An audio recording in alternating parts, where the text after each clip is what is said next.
అదిగో కడపూర ధ్వని మ్రోగు వేళాయను నా ప్రాణనాథ నీరాకకై నేను వేచియున్నాను నా జీవదాత నా జీవదాత నీ పిలుపుకై నేను కనిపెట్టుచున్నాను నీ పిలుపుకై నేను కనిపెట్టుచున్నాను.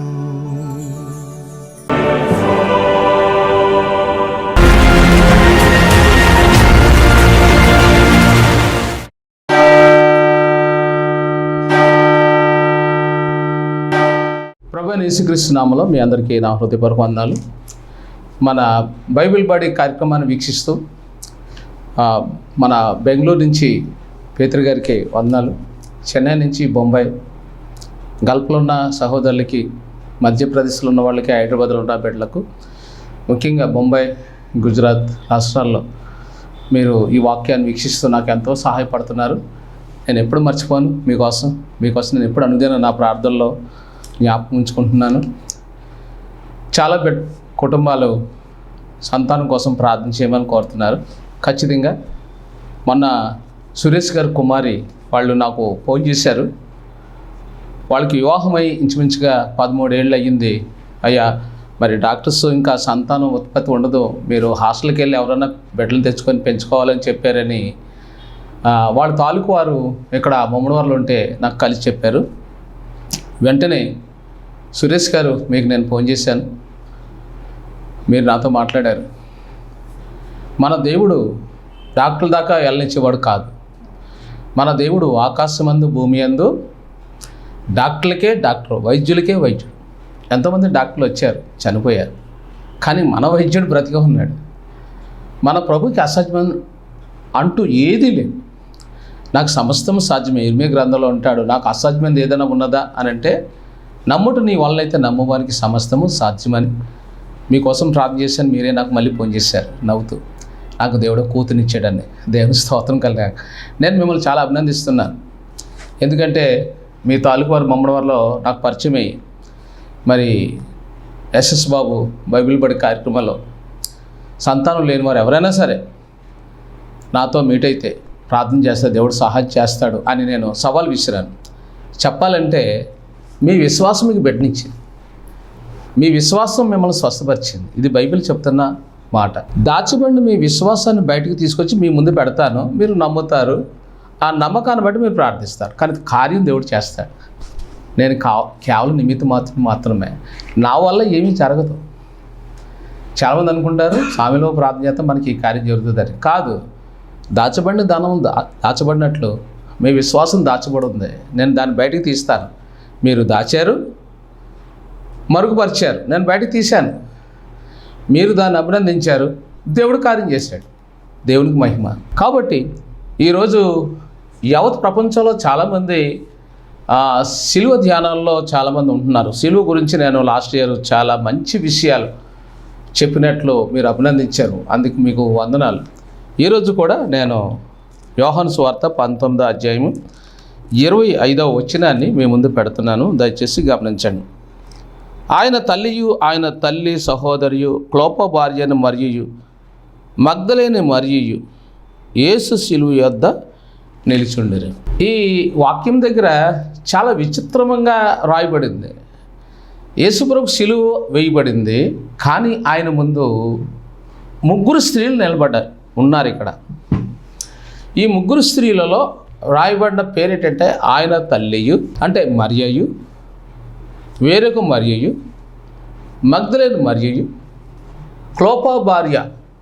చూడండి, ఇక్కడ మరియ అనే పదాలు 3 ఉన్నారు. అసలు యేసుప్రభు సిలువ వేయబడినప్పుడు కోట్లాది మంది ప్రజలు ఆ దృశ్యాన్ని చూస్తూ ఉన్నారు. యావత్ ప్రపంచానికే అదొక హెచ్చరిక.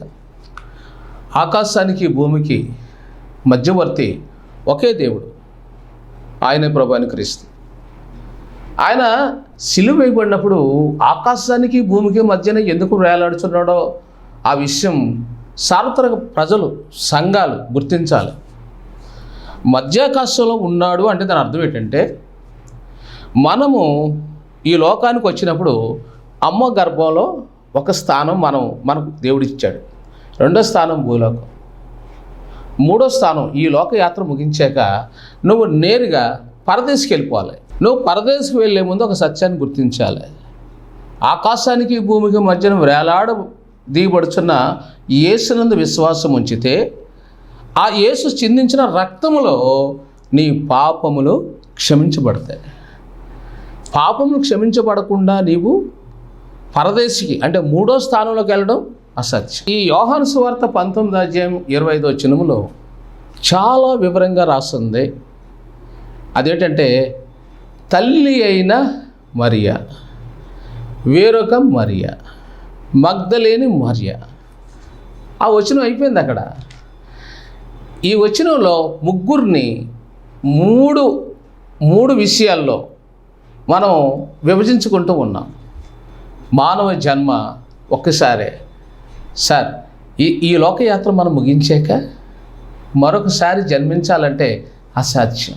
నువ్వు బ్రతుకుండగానే సజీవుడైన దేవుడు, లేక నువ్వు బ్రతుకుండగానే మీ అమ్మ ఎవరో చూడాలని ప్రతి వ్యక్తి అనుకుంటాడు. అగర్ ఓ లావరిస్ హై, అగర్ కోయి హో, अगर कोई भी आदमी हो तो मेरा माँ कौन है, मेरा पिताजी कौन है, वो ढूंढेंगे. कहाँ है? अगर मुझे मिल जाएगा, हम उसे आसमान पे बैठाकर मैं उसे प्रणाम करूँगा. ప్రతి వ్యక్తి అనుకుంటాడు, తల్లి లేని కొడుకు, నా తల్లి కనపడిన రోజు నా తల్లి పాదం దగ్గర ఉండిపోతాను అనుకుంటాడు. నా తండ్రి కనపడితే చాలు, నాకు ఈ లోకంలో ఏమొద్దు అనుకుంటా. ఈ లోకంలో తల్లి లేని కొడుకుల్ని నేను చాలామందికి చూశాను. తల్లి లేని లోటు చాలామందికి ఉంది, తండ్రి లేని లోటు చాలామందికి ఉంది. ఎక్కువ ప్రజలు అమ్మను కోరుకుంటారు. అంటే మా అమ్మ ఇలాగ ఉంటుందండి, మీరు ఎక్కడైనా చూసారా అన్నవాళ్ళు నేను మహారాష్ట్రలో చాలామందికి చూశాను. వాళ్ళు రోడ్ల మీద రోడ్డు పక్కన పడుకోవడం చూశాను, వారు ఆకలితో పడుకోవడం చూశాను. వాడు స్నానం చేసి ఎన్నాళ్ళయిందో వాళ్ళు చూసినప్పుడు నాకు చాలా బాధ కలిగి వాడిని లేపి ఇంత పొట్లం పట్టుకెళ్ళి భోజనం పెట్టి బట్టలు తీసుకెళ్ళి ఇచ్చి, ఈ బట్టలు కట్టుకోరా, అక్కడికి రా స్నానం చేతి కానీ అనేవాడిని. వాళ్ళు వచ్చేవారు, స్నానం చేసేవారు, టీ తాగేవారు, మంచి పూరీలు పెట్టుకోండి, అక్కడ పూరీలు తింటారు ఉదయకాలం తినేవారు. ఈ బట్టలు కట్టుకోరా, ఈ డబ్బులు తీసుకోరా, మీ అమ్మ నీ దగ్గరకు వస్తుందిరా, అందాక నువ్వు ప్రభువైన క్రీస్తుని నమ్ముకో అని చెప్పేవాడిని నేను. ఒక ఆయన నా దగ్గరికి వచ్చి అంటున్నాడు, యేసుక్రీస్తు నిజమైన దేవుడా? అవును. అది నిజమైతే మా అమ్మ మరణ పడక మీద ఉంది, నువ్వు సహాయం చేసి నేను నమ్ముతాను అన్నాడు. ఎంత అవుతుంది? 20,000 అవుతుంది అన్నాడు. ఆ రోజుల్లో 1984లో. నువ్వు నమ్ముతావో లేదో దేవుడు తెలుసు, కానీ 10,000 పట్టుకెళ్ళి మీ అమ్మని అర్జెంటుగా ట్రీట్మెంట్ చేయించుకో అన్నాను. వాడు ఇంకా రోజు రావడం మొదలుపెట్టాడు. 5,000 అవుతుందండి మెడిసిన్కి, 10,000 అవుతుందండి మెడిసిన్, తీసుకో, క్రీస్తుని కానీ నమ్మకపోతే రేపు నువ్వు తీర్పులో నిలబడతావు రోయ్ అని చెప్పేవాడు. ఇలా నా జీవితాన్ని, అప్పటికే నా వయసు ఎంతో కాదు, ఒక 50-30 కాదు, చిన్న కుర్రోడు నేను బొంబాయిలో సువార్త 12 ఏళ్ళ ప్రాయంలో సువార్త ప్రారంభించాను. 14 ప్రాయంలో 14 ఏళ్ళలో గుజరాత్ వెళ్ళాను. అక్కడి నుంచి 16 ఏళ్ళ ఢిల్లీకి వెళ్ళాను. నన్ను పిలిచారు. ఇండియాలో చెన్నై వెళ్ళాను, తమిళనాడు వెళ్ళాను, త్రివేంద్రం వెళ్ళాను. ఆల్ ఇండియాలో 20 ఏళ్ళ లోపులోనే చాలా చురుగ్గా సేవ చేశాను. ఏంటో తెలియదు, కానీ ఆ దినాల్లో నాకు ఆకలి వేసేది కాదు. ఆ దినాల్లో నాకు వాక్యమే ఆహారం. వాక్యం చదివితేనే బ్రతికేవాడిని, వాక్యం చదవకపోతే చాలా బాధపడేవాడిని అనమాట. ప్రియులారా, ఇక్కడ 3 స్టెప్పులు ఉన్నాయి, 3 వ్యక్తులు ఉన్నారు. యేసు ప్రభువుని సిలువ వేసినప్పుడు ఎంతోమంది ఉండాలని రాయబడాలి, అలా రాయబడలేదు ఇక్కడ. యేసు గురించి ఇక్కడ రాయబడిన అద్భుతమైన మాట, ఆయన తల్లి చూడండి, నేను 24 వచనం కానీ చదువుతున్నాను. వారు దానిని చింపక అది ఎవరికి వచ్చును అని దానికోసం చీట్లు వేయుదుమని ఒకరితో ఒకడు చెప్పుకునేది. వారు నా వస్త్రం తమలో పంచుకొని నా అంగీ కోసం చీట్లు వేసిరి అను లేఖనం నెరవేరినట్లు ఇది జరిగను. ఇందుకై సైనికులు ఇలాగూ చేసిరి. ఇక్కడ వస్త్రం గురించి వాళ్ళు నాకు రావాలి, నాకు కావాలని సైనికులు చీట్లు వేశారు. ఈ నెంబర్ కానీ వస్తే నీది, 10 నెంబర్ వస్తే నాది, 2 నెంబర్ వస్తే నీది, 6 నెంబర్ వస్తే నీది, 7 నెంబర్ వస్తే నీది. ఇప్పుడు మనము ఏ నెంబర్ వస్తుంటుంది? 1, 5, 6, 7, 10. 7వ నెంబర్ ఎవరికైతే వచ్చిందో వాడికి అంగి వెళ్ళిపోయింది. వాడు అనుకున్నాడు, యేసు ప్రభు పేరు ఏం పేరు తెలుసా? బైబిల్లో చాలా స్పష్టంగా ఉంటుంది, 7వ వాడైన హానోకు అని పేరు ఉంటుంది. యేసుక్రీస్తు వారు మరణాన్ని చేసి తిరిగి లేచాక ఈ ప్రపంచంలో 7వ వాడు అంటే మరణాన్ని జయించిన వాడు మన ప్రభు అయిన క్రీస్తు. అందుకనే ఆదివారం ఇంకా చీకటి ఉండగానే ఆయన మరణాన్ని జయించి లేచాడు. 7 అనే సంఖ్యలో పరిపూర్ణం ఉంది. యేసుక్రీస్తు పలికిన 7 మాటల్లో ప్రత్యక్షత, దేవుని యొక్క నిత్య జీవం అందులో దాగి ఉంది.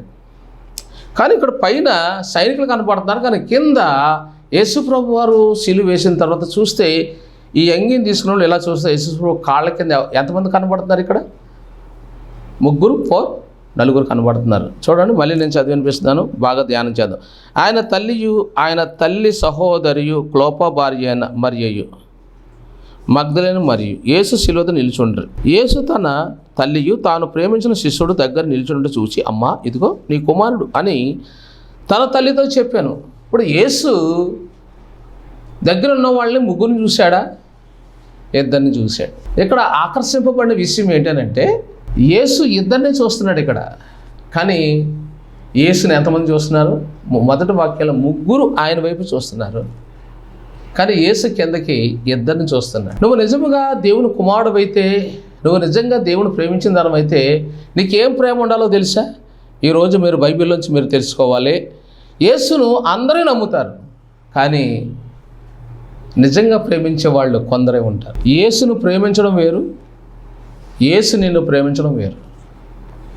యేసు అందరినీ ప్రేమిస్తాడా అంటే అందరినీ ప్రేమిస్తాడు. కానీ బైబిల్లో చాలా స్పష్టంగా రాస్తున్న మాట యెషయా గ్రంథము 57:15 వచనంలో, నేను వినయం గల వారి యొద్దను దీన మనసు గల వారి యొద్దను నివసించుచున్నాను అనే వాక్యము రాస్తుంది. వినయం ఏంటండి? దీన మనసు ఏంటి? ఒకసారి బైబిల్లోంచి మీకు ఒక మాట నేను మీకు చూపిస్తాను. యెషయా గ్రంథం 66వ అధ్యాయం, యెషయా 66:2 కింద లైన్లో నుంచి చదువు. ఎవడు దీనుడై నలిగిన హృదయం గలవాడే నా మాట విని వణుకుచుండునో వానినే నేను దృష్టించుచున్నాను. వినడం ఏంటి, వణకడం ఏంటి? ఆయన మాట విని దానికి ఎవరైతే లోబడి దాని ప్రకారం జీవించడానికి ఇష్టపడతారో అది వణకడం, వణికిపోవడం కాదు. చలేస్తే వణుకుతారు, చలి లేకపోతే చెమట పడుతుంది. కానీ ఇక్కడ ఏమంటున్నాడంటే నువ్వు దేవుని వాక్యాన్ని నీ గుండెల్లో దాచుకుంటే దాని ప్రకారంగా ఎవరైతే జీవిస్తారో అలాంటి వాళ్ళు యేసుక్రీస్తులో ఫలించెడు కొమ్మగా ఉంటారు. యోహాను సువార్త 15వ అధ్యాయంలో ఉంది. ఎవడు నా యందు నిలిచునో లేక ఎవని యందు నా మాటలు నిలిచిండునో వాడు బహుగా ఫలించును. 15. కాబట్టి యేసుక్రీస్తు వారు చెబుతున్న మాట ఏంటంటే వాక్యం అందరూ వింటున్నారు, కానీ దానికి న్యాయం ఎవరైతే చేయగలుగుతున్నారో, దాన్ని ఎవరైతే పాటిస్తున్నారో, దాన్ని ఎవరైతే హృదయంలో భద్రపరుచుకుంటున్నారో వారిని దేవుడు దర్శిస్తున్నాడంట. ఫర్ ఎగ్జాంపుల్గా మీలో చాలామంది కోప్పడే అలవాటు ఉంది. నువ్వు కోప్పడుతున్నావు, ప్రతిదానికే కోప్పడుతున్నావు. అంటే నీకు ఆయన మీద భయం లేదు, వాక్యం నీ గుండెలో లేదు. దేవునికి నచ్చనిది ఒకటి ఉందండి, కోపం అంటే నచ్చదు. కొంతమందిలో చిరాకు ఉంటుంది, అది నచ్చదు. అందుకని ఇక్కడ ఈ యెషయా గ్రంథంలో 66:2 వచనంలో ఎవడు దీనుడంటే నలిగిన హృదయం అంటే క్రీస్తు మనస్సు నీలోకి వచ్చిందనమాట. క్రీస్తు మనసు ఎవరిలో ఉందో ఆ మనసు ఎలాగుంటుందంటే నలిగిన మనస్సు, విరిగిన మనస్సు. అంటే అర్థం ఏంటి? సిలువలో ఆయన ఎలాగైతే తన శరీరాన్ని, తన రక్తాన్ని, తన ప్రాణాన్ని నీ కొరకు త్యాగం చేశాడు, నీ కొరకు దాన్ని త్యాగం చేసే ముందు ఆయన పరలోకాన్ని విడిచిపెట్టాడు, ఘనతను విడిచిపెట్టాడు, తండ్రి సింహాసనం విడిచిపెట్టాడు, మహిమను విడిచిపెట్టాడు, చీకట్లోకానికి వచ్చాడు, ఆకాశానికి భూమికి మధ్యన ఆయన వేలాడదీయబడ్డాడు. ఎందుకో తెలుసా? నీ ప్రాణానికి ఆయన ప్రాణాన్ని పణంగా పెట్టాడు. నీ ఆత్మ నరకానికి వెళ్లకుండా మధ్యవర్తిగా, మధ్యస్థం ఆయనే నీ కొరకు త్యాగం చేశాడు. నువ్వు చేసింది కేవలం అంతంత మాత్రమే. నువ్వు కొంతకాలం బ్రతుకుతావు, ఈ లోకయాత్ర ముగించేస్తావు. కానీ 2000 సంవత్సరాల క్రితం యేసు నీ కొరకు అవమానాలను భరించాడు, కష్టాలను భరించాడు, మొక్క మీద ఉమ్మి వేశారు, పిడిగుద్దులతో గుద్దారు, అరచేతితో కొట్టారు, కాళ్ళు చేతులు మేకులు కొట్టారు, ఆయన ప్రక్కలో బల్లెం పొడి పొడిచారు, ఆయనను హింసించారు, నిందించారు, ద్వేషించారు. అయితే ఆయన ఒకే మాట చెప్పాడు, తండ్రి వీరేమి చేస్తున్నారు, వీరు వెరుగురు, వీరిని క్షమించు. ఆయనలో ఉన్న గొప్ప గుణం ఏంటో తెలుసా? క్షమిస్తాడు, మర్చిపోతాడు. నువ్వెందుకు ఆ రోజు అబద్ధం ఆడేవాడిని పేతుని అడగలేదు. మీరు ఎప్పుడైనా సరే ఈ వాక్యం చదివేటప్పుడు ఒక్క విషయాన్ని సార్వత్రిక సంఘాలు ప్రజలను గుర్తించాలని నేను మనవి చేస్తున్నాను. దయచేసి గమనించండి. ఇక్కడ ఈ వాక్యంలో లూకాసు సువార్త ఒక మాట 22వ అధ్యాయం 61వ వచనం. అప్పుడు ప్రభు తిరిగి పేతురు వైపు చూచాను, గనుక పేతురు, నేడు కోడు కోయికు మునుపు నీవు ముమ్మారు నన్ను ఎరగనందువని ప్రభు తనతో చెప్పిన మాట జ్ఞాపకం చేసుకొని వెలుపలకు పోయి సంతాపపడి ఏడ్చాను. ఈ వాక్యం కొంచెం గమనించండి. యేసు ఎప్పుడైతే పేతురు వైపు చూశాడో, బ్రతుకుండగా జరిగిన సన్నివేశం అది. అతను ఏం చేశాడంటే ఏడ్చాను. కాబట్టి అద్భుతమైన కార్యాలు చేయడానికి సంఘంలో ఒక నాయకుడిగా, ఘనుడిగా, ఒక గొప్ప కాపరిగా దేవుడు నిలబెట్టుకున్నాడు. ఇదే మాట ఆధ్యాత్మికంగా మనం ఆలోచిస్తే, ఈ లోకయాత్రను ముగించాక యేసు తప్ప నీకెవ్వరు కనపడరు, యేసే నిన్ను చూస్తాడు. అలా చూసినప్పుడు నువ్వు యేసుకి ఎంత న్యాయం చేస్తావు, యేసు కొరకు నువ్వు ఎంత త్యాగం చేస్తావు, ఎంత డబ్బు ఖర్చు పెట్టావు, నీ శరీరం ఎంత ఖర్చు అయిపోయింది, నీ జీవితం ఎంత ఖర్చు అయిపోయింది, అవన్నీ నీ ముందు, నీ ముఖం ముందే యేసు మధ్యన సాక్ష్యం పలుకుతాయి. అంటే నువ్వు చేసిన త్యాగం అయితే సాక్ష్యం పలికితే, నువ్వు స్వార్థరహితంగా జీవించావనుకో, యేసును నమ్మలేదనుకో, ఈ వ్యక్తి అండి నీ గురించి తెలిసి కూడా నిన్ను ఆరాధించలేదు, ఈ వ్యక్తికి అన్నీ తెలుసు, నీ కోసం ఎవ్వరికీ ఎలాంటి సహాయం చేయలేదండి. ఈ వ్యక్తి బ్రతుకున్నంతకాలం తన కోసం బ్రతికాడు, తన భార్య కోసం బ్రతికాడు, తన బిడ్డల కోసం బ్రతికాడు, తన శరీరం పోషకం కోసం స్వార్థంగా బ్రతికాడు. ఇతడు నీ పరలోకానికి వెళ్ళడానికి అర్హుడు కాదు అని నీ క్రియలు సాక్ష్యం చెప్తాయి. ఎవరు చూసినప్పుడు? నువ్వు మరణించక క్రీస్తు నీ వైపు చూసినప్పుడు. అప్పుడు నువ్వేం చేస్తావు తెలుసా? ఏడుస్తావు, ఏం ప్రయోజనం ఉండదు. కన్నీరు కరస్తావు, ఏం ప్రయోజనం ఉండదు. నీకు విషయం తెలుసా? యేసును యథార్థంగా బ్రతికినవాడు ఈ లోకయాత్ర ముగించాక అతను ఏడవడానికి ట్రై చేస్తాడు. ప్రభువా, ఈ పరలోకం, ఈ పరదేశంలోకి రావడానికి నేను అర్హుడిని కాదు. కానీ అతని కళ్ళలోంచి ఒక కన్నీరు పట్టు కూడా రాదు. ఇద్దరు ఏడుస్తారు. కరెక్ట్గా ఉన్నవాడు ఏడుస్తాడు కానీ కళ్ళ నుంచి కన్నీరు రావు. కరెక్ట్గా లేనివాడు ఏడుస్తాడు, కన్నీళ్ళు వస్తాయి కానీ ఏం ప్రయోజనం ఉండదు. ఇక క్షమాపణ సమాప్తం. ఇక క్షమించే అవకాశం ఇంక ఉండదు. ఈ లోక యాత్ర ముగించక ముందే నువ్వు ఏడవాలి. యేసు నీ కొరకు మరణించాడని నువ్వు ఏడవాలి, కన్నీరు కార్చాలి. నీ తప్పును, నీ విధానాన్ని నువ్వేం చేసుకోవాలి? మార్చుకోవాలి. అప్పుడు పునర్నిర్ధారణ, పునర్నిర్మాణం, ఆధ్యాత్మిక విషయాల్లో నువ్వేం చేయబడతావు? బలమైన సాక్షిగా, బలమైన పాత్రగా నువ్వేం చేయబడతావు? పరిశుద్ధాత్మ చేత నువ్వు చిత్రీకరించబడతావు. ఇక్కడ పేతురు ఏడ్చాడు అనే మాటకి మనం చూస్తున్నాం. పేతురు ఏడ్చాడు నిజమే, ఏడవడం నిజమే, కన్నీరు కాచడం నిజమే. దాని అర్థం ఏంటో తెలుసా? అది అక్షరార్థం కాదు.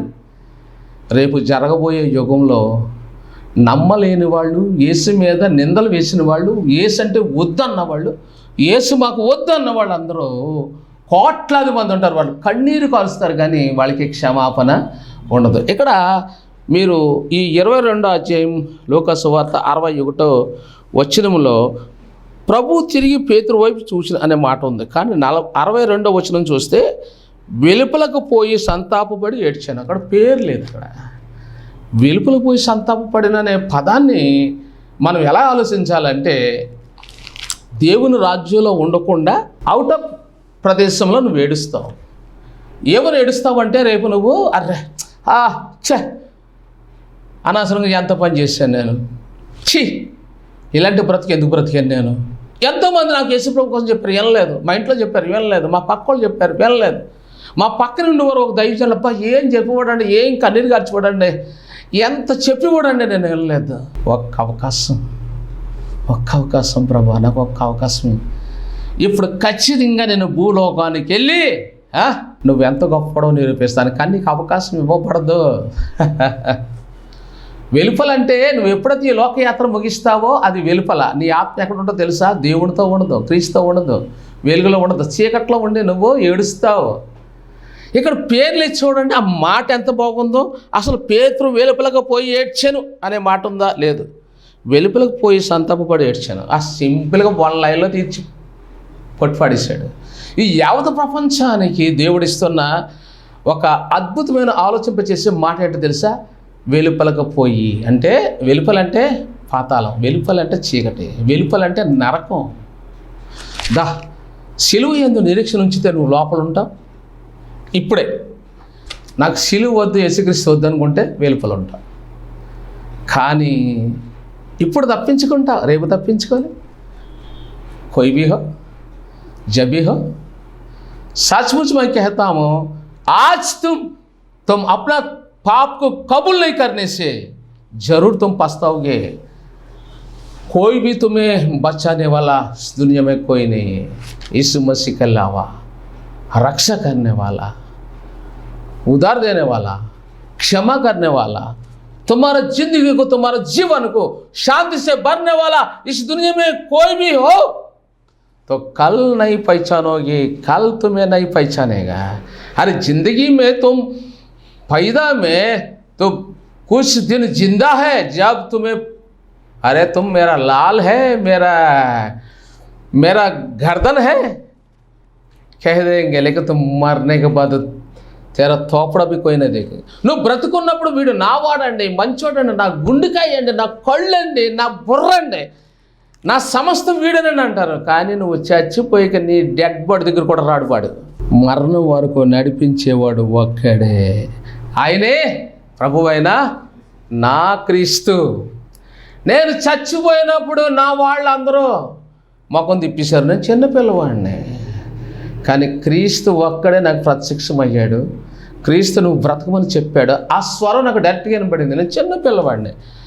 ఆఫ్టర్ 6-7 ఇయర్స్లో దేవుడు నాతో మాట్లాడాడు. ఎవడైనా సరే సవాలు ఇస్తున్నాను, నేను నిన్ను మార్చింది ఎవరు అని అంటే నన్ను క్రీస్తే మార్చాడు. నాకు ఏ పాస్టర్ లేడు, నాకు ఎవరో మధ్యవర్తులు లేరు, నా మధ్యవర్తి క్రీస్తే. ఒకవేళ మీరు కేసు వేయాలనుకుంటున్నారా, నన్ను మార్చినండి, ఇది మత మార్పిడి చేసాడని మీరు కేసు వేసి బంధించాలనుకుంటున్నారా? అయితే నేను అడ్రస్ చెప్తాను. సిలువ వేసిన క్రీస్తే నన్ను మార్చాడు, ఆయన మీద కేసు వేయండి, ఆయన రప్పించండి దమ్ముంటే.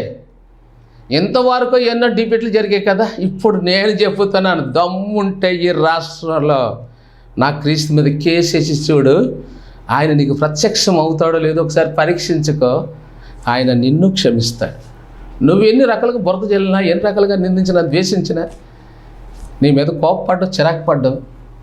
ఆయన చిరాకు పడితే, కోప్పడితే నువ్వు ఇంకా బ్రతికొండవు. కానీ ఈరోజు నేను చెబుతున్నాను, నా క్రీస్తే మరణించి తిరిగి లేచి మరణిస్తున్న నన్ను, కాల్చేస్తున్న నన్ను, నా డెడ్ బాడీని కాల్చేయడానికి పొలాలు పేర్చే సమయంలో క్రీస్తు వచ్చి నన్ను బ్రతికించాడు, నన్ను స్వస్థపరిచాడు. నా తల్లి, తండ్రి, కోట, ఆశ్రయం, దుర్గము అన్నీ ఆయనే. ఇప్పటికీ ఏమనేస్తారు నా మీద కేసు? ఏమని అడుగుతారు ఈ ప్రపంచం? ఎందుకంటే మాదిరి ఏం కావాలి? ఏమండి, ఎంతోమందికి తల్లి ఉంటుంది, తండ్రి ఉంటుంది, క్వాలిఫికేషన్ ఉంటుంది, చదువు ఉంటుంది, డబ్బు ఉంటుంది, ఇల్లు ఉంటుంది, వాక్లు ఉంటుంది, బంధువులు ఉంటారు, అన్నీ ఉంటాడు, తమ్ముడు ఉంటాడు. ఐఎమ్ లవరిస్. నేను ఒక్కడే. హిందీలో లవరిస్ అంటారు, ఒక అనాథని లవరిస్ అంటారు. నా క్రీస్తు నాకున్నాడు కాబట్టి ఈరోజు నాకు ఎంతోమంది అన్నీలు ఉన్నారు, తమ్ముళ్ళు ఉన్నారు, స్నేహితులు ఉన్నారు. అది క్రీస్తులో దేవుడు నాకు ఇచ్చిన సమూహం, క్రీస్తులో నాకు ఇచ్చిన సహవాసం. ఈ సహవాసంలో ఎంతోమంది నాకు అన్నం పెట్టేవాళ్ళు ఉన్నారు, నాకు డబ్బులు ఇచ్చిన వాళ్ళు తమ్ముళ్ళు ఉన్నారు, నాకు అన్నం పెట్టే తమ్ముళ్ళు ఉన్నారు, అన్నలు ఉన్నారు, చెల్లెళ్ళు ఉన్నారు. అనియా ఈ భోజనం చేయి, ఈ డబ్బులు తీసుకో, ఈ బట్టలు తీసుకునే వాళ్ళు ఉన్నారు. ఎవరిని బట్టి? సిలువ వేయబడిన క్రీస్తును బట్టి. సిలువ వేయబడిన క్రీస్తు నా కొరకు మరణించాడు. ఆయన మరణించి చచ్చిన నన్ను బ్రతికించాడు. కాబట్టి నేను బ్రతికినంత కాలం ఆయనకే రుణపడి ఉంటాను.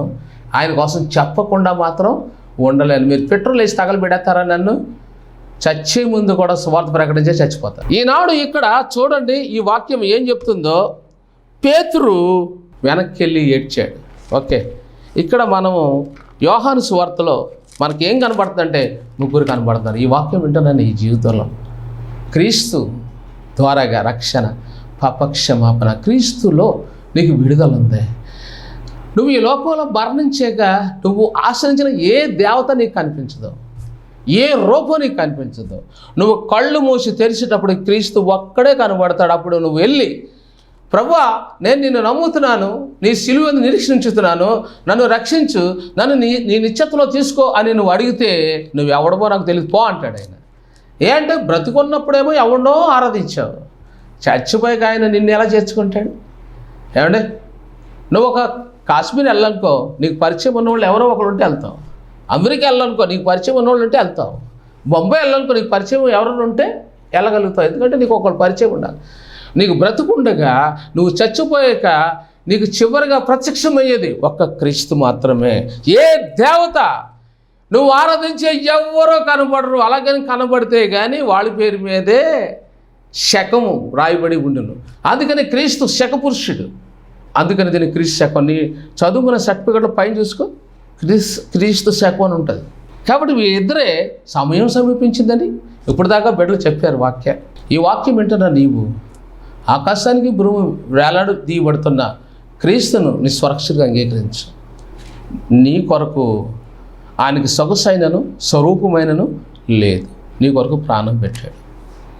ఆయన యందు నిరీక్షణ ఉంచండి. నీకు సంతానం కావాలా? ఆయన ఇస్తాడు. నీకు ఆరోగ్యం కావాలా? ఆయన ఇస్తాడు. నీ పరీక్షలో విజయం కావాలా? యేసునందు విశ్వాసం ఉంచు. మా దగ్గర ప్రతి మంగళవారం ఉదయం 10 గంటల నుంచి 2, ప్రతి శనివారం ఉదయం 10 నుంచి 2, ప్రతి ఆదివారం ఉదయం 10 నుంచి 2 మీ కొరకు ప్రత్యేక ప్రార్థన చేయబడుతున్నాయి. తప్పకుండా రండి. ఆ ప్రాంతం లేదా వాట్సాప్లో మీ సమస్యలు మాకు పెట్టండి. మేము మీకోసం ప్రార్థన చేస్తాం.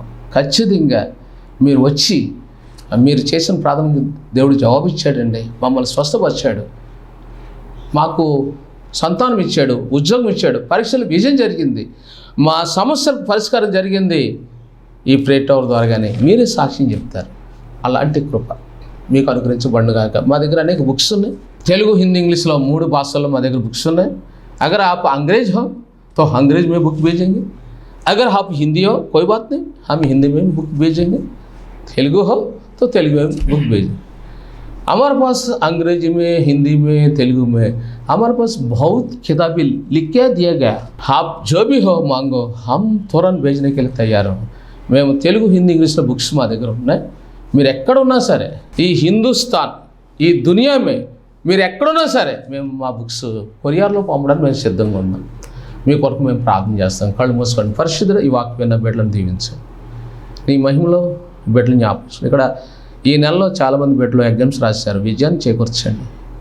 రోగులను ముట్టండి. సంతానహీనులను సంతానం దయచేయండి. కోర్టు గొడవల చేత బాధపడుతున్నారు, వారిని బలపరచండి. వారిలో ఉన్న ప్రతి సమస్య నుంచి విడిపించండి. శాంతి సమాధానం ప్రసాదించండి. నీ మహిమలో చేర్చుకోండి. ఈ వాక్యం ద్వారా ఈ బిడ్డలతో మీరు మాట్లాడి వారి అక్కలు తీర్చి త్వరలో రాబోతున్న నీ 2వ రాకడలో వీరిని నీ బిడ్డలుగా అంగీకరించి వారి కన్నీరు నాట్యం మార్చి ఆస్వాదించండి. యేసయ్య ఘనమైన నామములో ప్రార్థిస్తున్నాం తండ్రి. వందనాలు.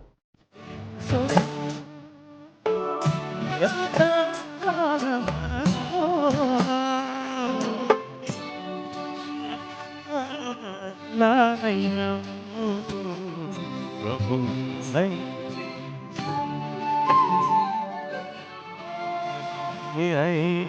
यीशु